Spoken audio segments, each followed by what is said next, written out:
நடந்தது உங்களுக்காக சொல்றேன். எனக்கு என் பொண்டாட்டிக்கு சண்டை. ஏன் என்ன சண்டை? அப்பா உன் பொண்டாட்டி உன் கூட இருக்குதா இல்லையா? ஓடி போயிருச்சா? என்ன சண்டை? என்ன சண்டை? தீபாவளி வந்துச்சா இல்லையா? தீபாவளி வந்துருச்சு. மாமியா ஊர்ல எனக்கு வந்து பேர் சட்டை எடுத்து ஆமா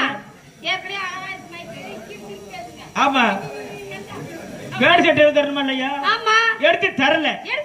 கோவம் வந்துருச்சு. அடிச்சு போட்டு விட்டேன். ஐயோ அப்புறம் என்னாச்சு? என் பொண்டாட்டி கோச்சிட்டு போயிட்டா. கோச்சிட்டு எங்க போனாங்க? ஆமா ஊருக்கு மாமியாடி போயிட்டாப்ல. அவங்க அம்மா வீட்டுக்கு போயிட்டாங்க. ஆமா இப்ப வருவா அப்ப வருவான்னு எதிர்பார்க்கற வரவே இல்ல. ஒரு நாள் ஒரு போன் வந்துச்சு. என்ன போன்? அப்ப மர்மையனே ஊர்ல கோயில் கட்டி கும்பாசம் நடத்துறோம். நீங்க வாங்க உங்களுக்கு பேடு செட்டெல்லாம் எடுத்தாரோம். அப்போ சொல்லிட்டு வாங்கன்னு சொல்லிட்டாப்ல. நானும் போயிட்டேன். போன வர பாத்துக்கங்க. மறுமைய வாரம் நினைச்சுக்கிட்டு முட்டை எடுத்து அவிச்சு